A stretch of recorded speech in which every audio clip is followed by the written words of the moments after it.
우리가 방금 오늘 말씀의 본문을 읽었는데요.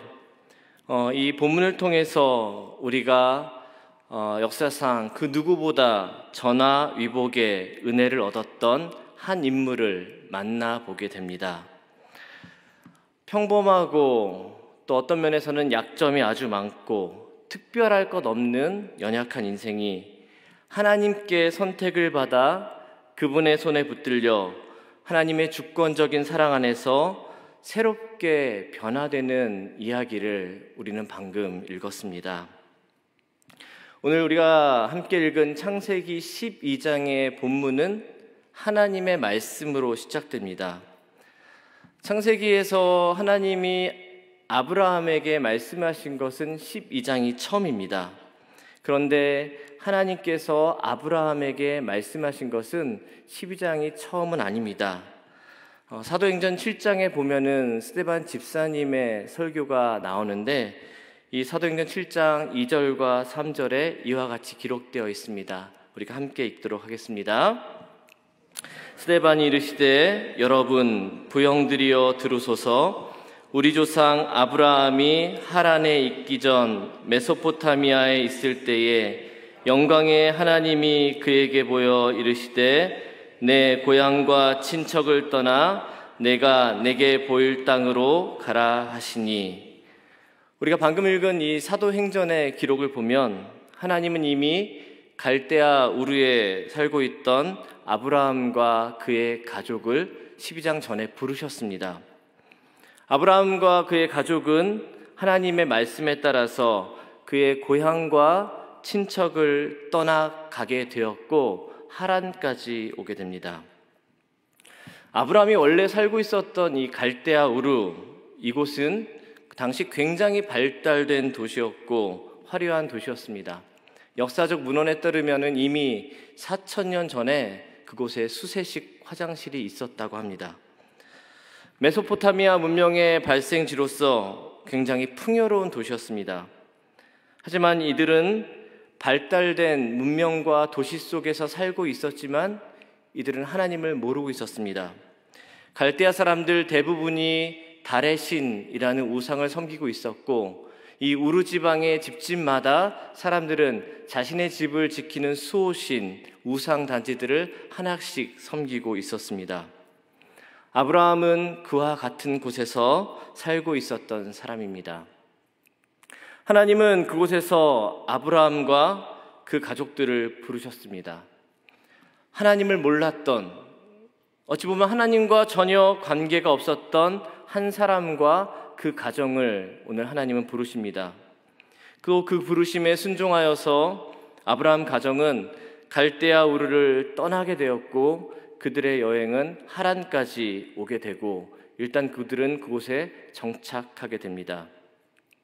그런데 그들이 정착한 이 하란이라는 곳은 그들이 원래 살고 있었던 갈대아 우르보다 더 번창하고 어떤 면에서 더 타락한 도시였습니다. 여러분, 하란이라는 지명의 뜻이 교차로라는 뜻을 가지고 있습니다. 그러니까 이 하란은 동쪽으로는 당시의 아스루의 니느웨, 서쪽으로는 해초 속의 알레포, 남동쪽으로는 갈대아 우르, 남서쪽으로는 가나안과 연결되는 이 국제 무역의 당시의 교차로 지점이었습니다. 하나님께서 아브라함을 갈대아 우르에서 부르셨을 때에 아브라함 일행에게 염두에 두신 최종 목적지는 우리가 아는 것처럼 가나안입니다. 그런데 그들은 가나안까지 가지 않고 하란의 화려한 문명 속에서 다시 그들의 터를 잡게 됩니다. 하나님께서는 하란에 정착한 아브라함 가정을 그냥 두시지 않습니다. 그리고 다시 오늘 12장을 통하여서 말씀하시면서 아브라함에게 한 땅으로 가라고 말씀하십니다. 그리고 오늘 본문을 통해서 아브라함에게 약속을 하십니다. 세 가지 약속을 하시는데요. 땅과 민족과 복에 대하여서 약속하십니다. 첫 번째는 아브라함과 약속하신 땅입니다. 창세기를 살펴보면 창세기 11장까지 오면서 어떤 면에서 하나님은 인류 역사에 있어서 조금은 소극적으로 개입하십니다.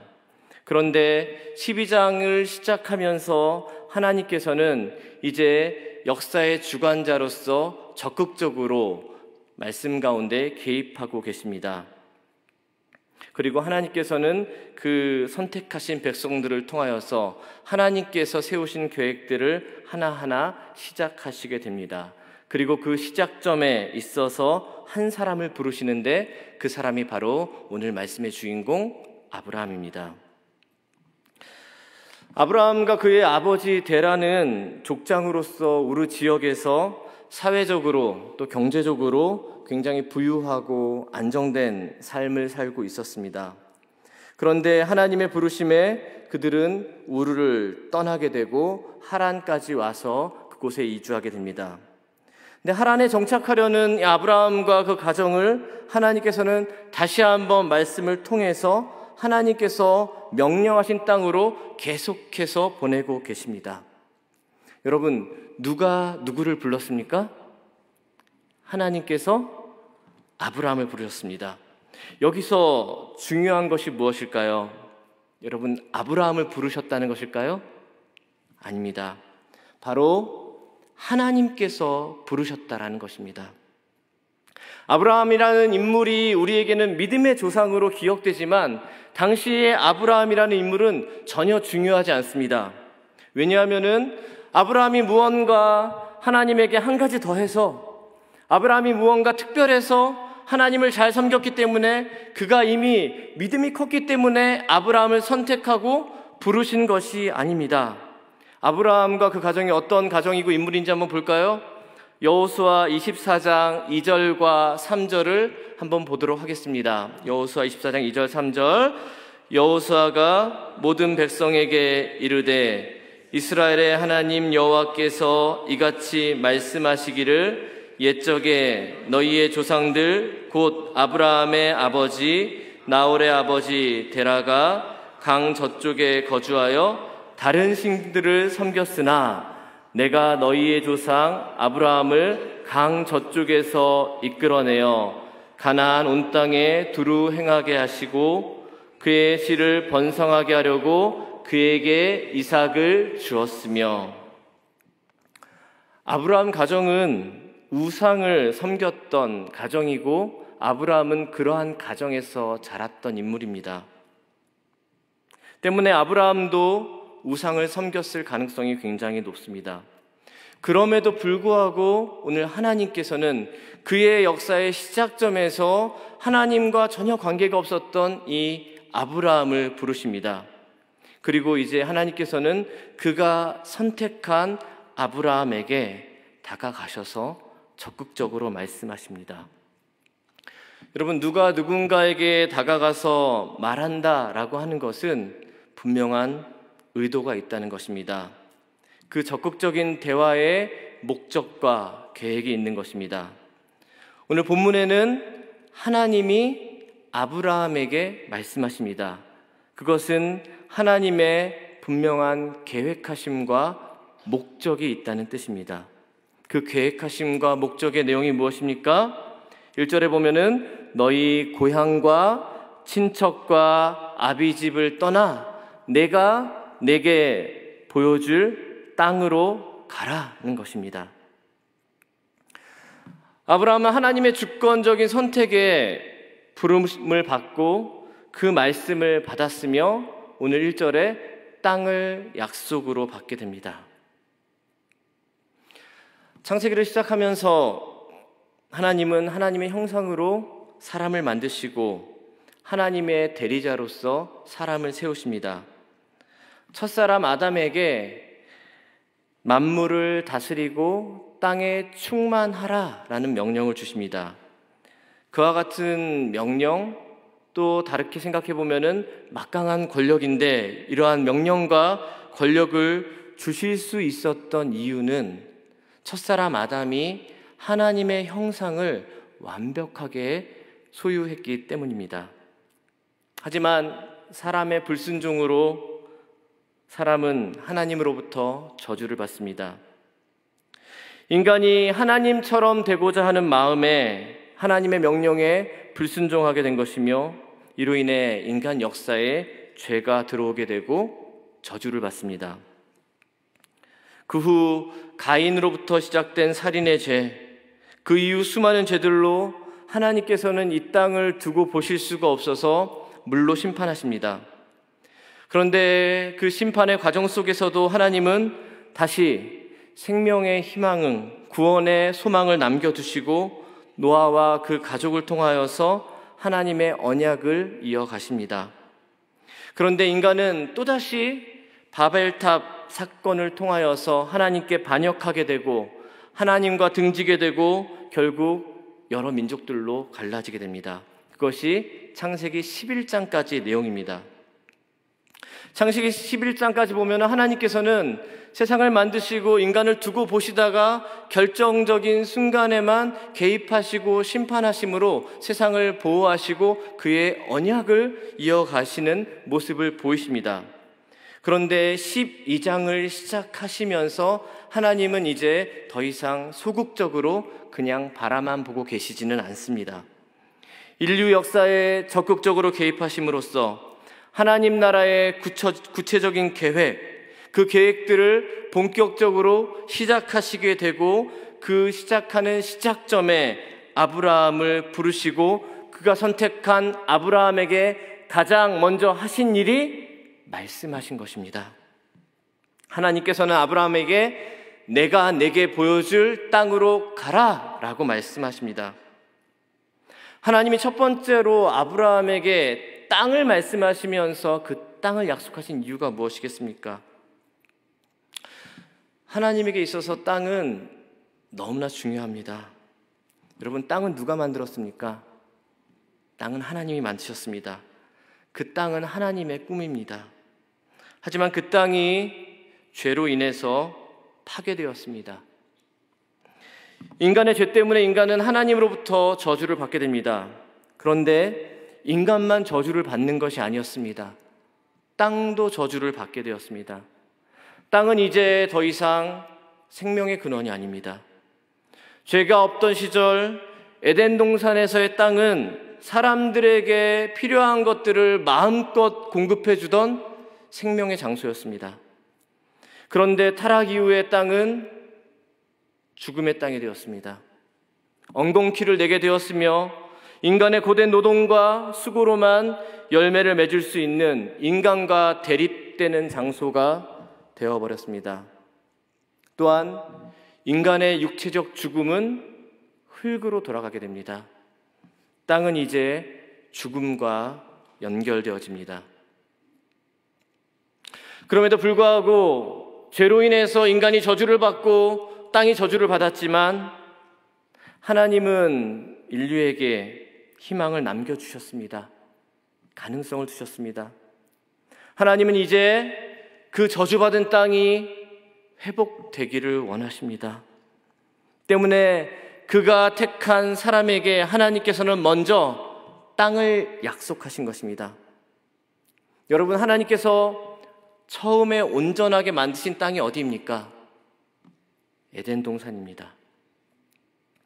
하나님과 동행하는, 부족할 것이 없고 걱정과 근심이 없는 곳입니다. 에덴 동산은 하나님 나라의 모형과 같은 곳입니다. 하나님은 그가 주권적으로 택한 사람 아브라함에게 하나님께서 보여주실 땅으로 가라고 말씀하십니다. 그 땅이 어딘지 구체적으로 말씀하시지는 않습니다. 하지만 아브라함은 그 약속을 믿고 그 땅을 향해 가게 됩니다. 오늘 하나님의 두 번째 약속, 하나님께서 아브라함과 하신 두 번째 약속은 민족입니다. 2절에 보면 하나님께서는 아브라함에게 내가 너로 큰 민족을 이루게 하겠다라고 약속하십니다. 여러분, 이 당시 이 하나님께 말씀을 받았을 때의 아브라함의 상황이 어땠을까요? 큰 민족을 상상이나 할 수 있었겠습니까? 여러분, 아브라함의 당시의 상황은 절망입니다. 가능성이 없었던 사람입니다. 왜냐하면 아브라함은 임신하지 못했던 가정의 가장입니다. 그는 자녀가 하나도 없었던 사람입니다. 여러분, 고대 사회에서의 불임은 곧 절망입니다. 그가 갈대아 우르에서 나올 때에 조카 롯과 함께 나오게 되고, 가나안으로 향하는 여정 가운데서도 여전히 조카 롯을 데리고 가게 되는데, 그 이유가 무엇이었겠습니까? 그 이유 중에 하나는 그가 자녀가 없기 때문에 그 자녀를 향한 대안 중에 하나로 조카 롯을 데리고 간 것입니다. 그런데 이 절망과 걱정과 근심이 가득한 이 아브라함에게 하나님께서는 오늘 큰 민족을 약속하십니다. 더불어서 그의 이름을 창대케 하겠다. 너의 이름을 창대케 하겠다라고 약속하십니다. 너의 이름이 명예롭게 될 것이다. 내가 너의 이름을 명예롭게 하겠다. 영원 무궁히 아브라함이라는 이름이 사람들의 머릿속에 잊혀지지 않게 하겠다라고 하나님께서는 약속하고 계십니다. 여러분, 어쩌면 사람의 일생은 자신의 이름을 남기기 위해서 애쓰며 살아가는 존재라고 할 수 있을 것입니다. 여러분, 가끔씩 가까운 지인들의 장례식장에 갈 때가 있을 것입니다. 장례식장에 가면은 무엇이 있습니까? 고인의 영정사진이 있고 그 밑에 고인 누구 이름 석자가 있습니다. 그 외에는 아무것도 없습니다. 왜냐하면 그 이름 안에 그 사람의 모든 것이 담겨져 있기 때문입니다.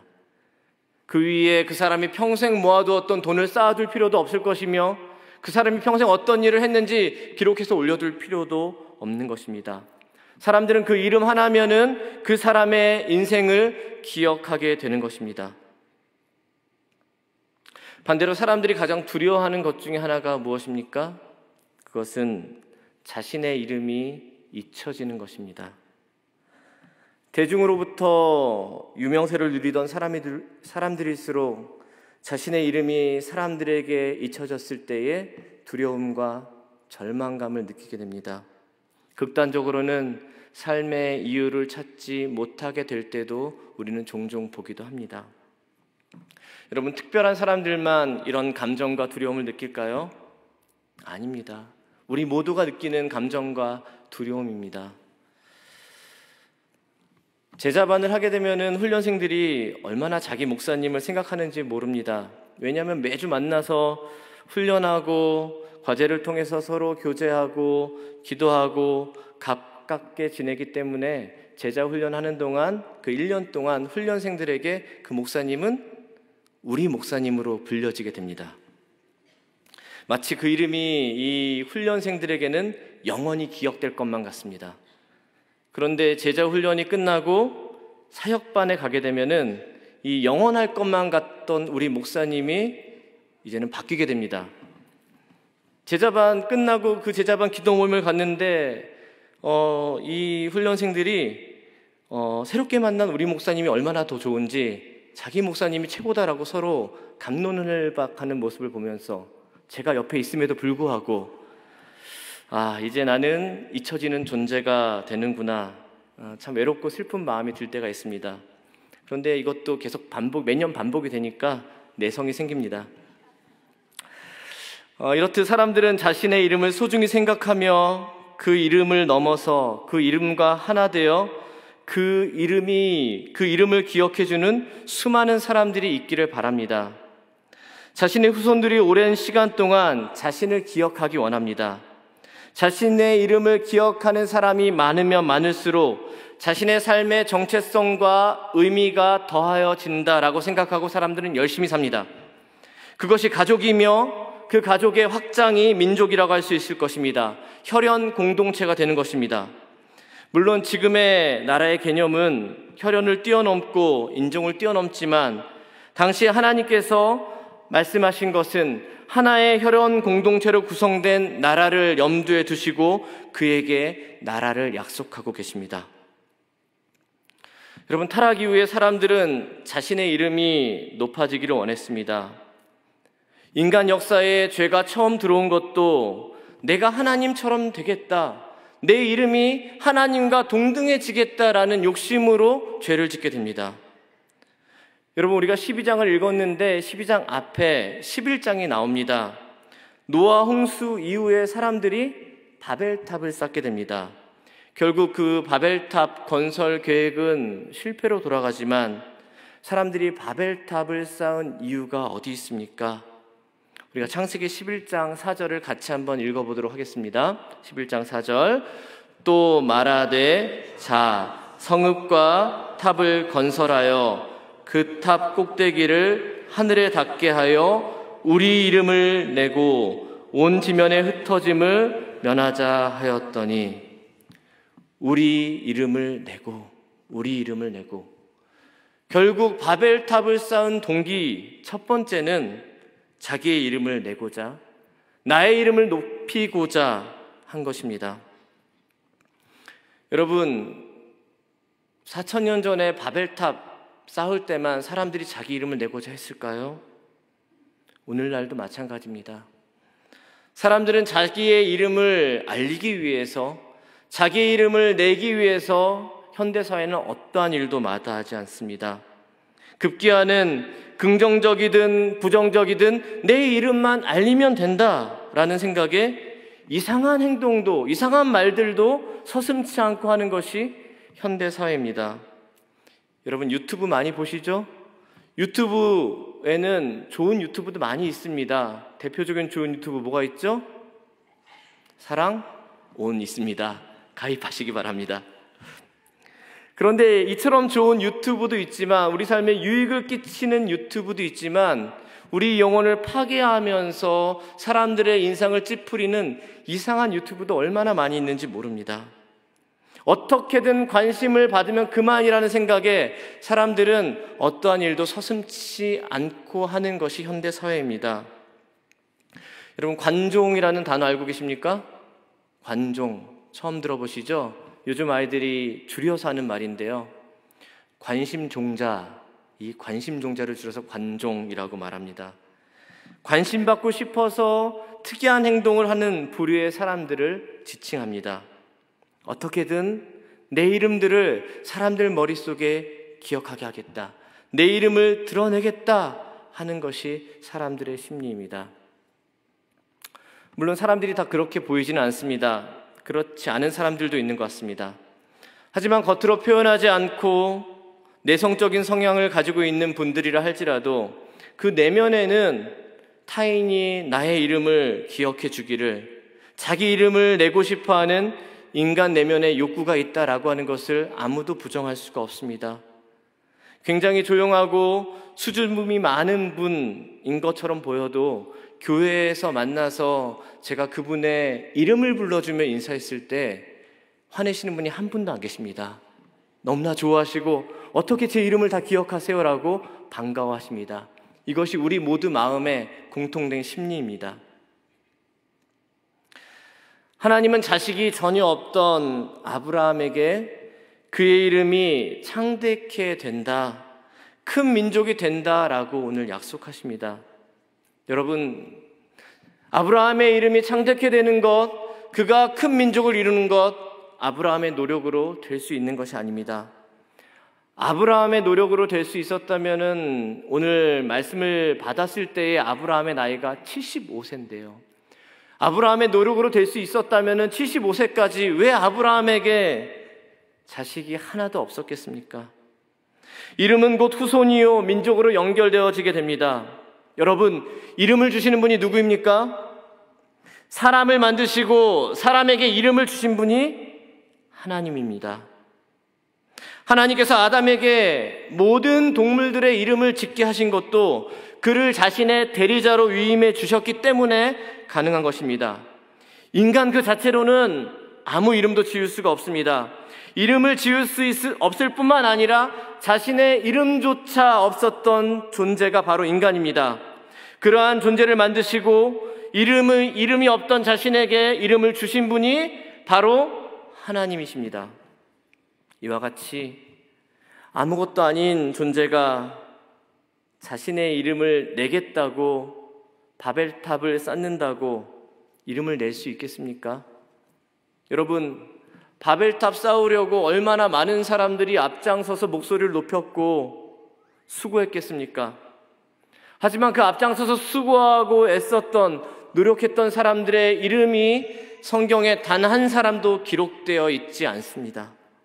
하지만 하나님께서 내가 너의 이름을 명예롭게 하겠다, 내가 너의 이름을 불렀다, 내가 너의 이름을 창대케 하겠다라고 결정하셨을 때에 자식이 한 명도 없어서 절망과 비참과 걱정밖에 없었던 아브라함의 이름은 성경에 400번 등장하게 됩니다. 구약의 아브라함이었지만 이 아브라함의 이름이 신약에도 74번 기록되게 됩니다. 4000년이 지난 지금도 우리 모두가 아브라함을 믿음의 조상으로 기억하고 있는 것입니다. 누가 하신 것입니까? 하나님이 하신 것입니다. 하나님이 부르신 것입니다. 마지막으로 하나님께서는 아브라함에게 복을 약속하십니다. 하나님께서 아브라함에게 어떤 복을 약속하십니까? 너의 인생, 아브라함, 너 자체가 복이 된다 라고 약속하십니다. 아브라함이 복 자체가 된다 라고 하는 것은 아브라함이 그가 하나님의 형상으로 완전히 회복된다는 뜻입니다. 여러분, 복 자체인 사람은 없습니다. 복 자체이신 분은 하나님밖에 없습니다. 설교를 시작하면서 우리가 인사했듯이, 새해를 시작하면서 우리가 많은 사람들을 축복했듯이, 우리가 다른 사람들을 위해서 복을 빌어줄 수 있고 다른 사람들을 위해서 축복할 수는 있습니다. 그런데 우리는 그 사람에게 직접 복을 줄 수는 없습니다. 복을 주실 수 있는 분은 하나님 한 분밖에 없습니다. 왜냐하면 하나님께서 곧 복이시기 때문입니다. 그런데 축복하는 자가 복을 받고 저주하는 자가 저주를 받게 하실 수 있는 분이 하나님밖에 한 분밖에 없고, 피조물인 사람이 그것이 불가능함에도 불구하고 하나님께서는 3절에 아브라함에게 뭐라고 약속하십니까? 너를 축복하는 자가 복 받고 너를 저주하는 자에게 내가 저주를 내릴 것이다. 모든 족속이 너로 말미암아 복을 얻을 것이다 약속하십니다. 이 말씀의 의미가 뭡니까? 아브라함 그리고 그의 자손들에게 하나님의 형상이요 하나님의 대리자로서의 완벽한 회복을 약속하고 계시는 것입니다. 이것이 하나님의 꿈입니다. 이것이 하나님의 사랑입니다. 하나님의 완전하신 계획하심 속에 있는 하나님 나라의 약속입니다. 하나님 나라 백성으로서, 하나님 나라의 대리자로서 첫 창조 때의 완전한 하나님의 형상으로서의 회복이요 에덴의 회복입니다. 이 온전한 회복을 향하여서 걸어가는 공동체를 구약에서는 이스라엘이라고 불렀고 신약에서는 교회라고 부릅니다. 때문에 마태복음 16장 19절에 예수님께서 교회의 권세에 대해서 말씀하시면서 무엇을 말씀하십니까? 내가 천국 열쇠를 내게 주리니 내가 땅에서 무엇이든지 매면 하늘에서도 매일 것이요 땅에서 무엇이든지 풀면은 하늘에서도 풀리리라. 너를 축복하는 자를 내가 축복하겠고 너를 저주하는 자를 저주받게 하겠다. 이 약속과 같은 약속의 말씀을 우리 교회에게, 우리 한 사람 한 사람에게 주신 것입니다. 오늘 본문 안에는 하나님 나라의 세 가지 요소가 완벽하게 있습니다. 여러분, 학교 다니실 때 열심히 외웠던 국가의 3요소 기억하십니까? 뭡니까? 네, 국민, 주권, 영토. 네, 열심히 공부하신 것이 이 자리에서 빛을 발하게 됩니다. 오늘 이 하나님 나라 이 세 가지 요소가 오늘 이 말씀 가운데 완전하게 나타납니다. 하나님께서 먼저 영토를 약속하십니다. 땅입니다. 그런데 하나님께서 아브라함에게 약속하신 땅은 단순한 물리적인 땅이 아닙니다. 물론 구약시대의 이스라엘 백성들에게 그 땅은 그들이 물리적으로 밟는 가나안이었습니다. 그런데 그 가나안 땅이 세계 지도 가운데서 얼마나 넓은 땅입니까? 실제로 아브라함은 땅을 약속받았지만 그는 자신의 무덤, 그 작은 땅밖에 소유하지 못했습니다. 이스라엘 백성들이 차지한 이 이스라엘 땅도 세계 제국의 역사 속에 보면 얼마나 초라한 땅입니까? 하지만 그 땅마저도 주전 722년 북이스라엘이 망하고 582년 남유다가 망한 이후에 이스라엘 백성들은 땅 없는 백성들로 2000년 이상 살았습니다. 그렇다면 하나님께서 아브라함에게 약속하신 땅은 도대체 어떤 땅입니까? 여러분, 하나님께서 아브라함에게 약속하신 땅은 바로 하나님의 나라입니다. 그 땅은 교회입니다. 두 번째로 하나님께서는 국민을 약속하십니다. 즉 민족을 약속하십니다. 하나님께서 아브라함에게 약속하신 민족, 그 민족은 구약에는 이스라엘입니다. 구약의 이스라엘의 신약의 이름은 여러분 성도입니다. 하나님 나라의 백성들, 거룩하게 구별된 하나님으로부터 부름받은 사람들, 성도라는 이름을 아브라함에게 약속하신 것입니다. 마지막 주권, 그 주권은 어디에 있습니까? 그 주권은 하나님에게 있습니다. 하나님은 친히 아브라함을 부르시고 그에게 말씀하시고 그가 복이 되게 하시고 그의 인생을 이끄심으로 그에게 하나님의 다스림과 주권을 선포하셨습니다. 그에게 땅을 약속하시고 민족을 약속하시며 완전한 나라, 하나님 나라의 건설의 시작점에 아브라함을 주권적으로 세우십니다. 그리고 이스라엘을 통하여서 신약의 교회를 통하여서 하나님의 꿈과 하나님의 다없는 사랑을 이루어 가십니다. 오늘 우리도 마찬가지입니다. 지금 이 자리에 계신 우리 모든 성도 여러분, 우리 이 땅을 살아가는 하나님의 백성들이 모두 복받기를 원합니다. 여러분, 복이 무엇입니까? 그리스도인들에게, 여러분들에게 복은 무엇입니까?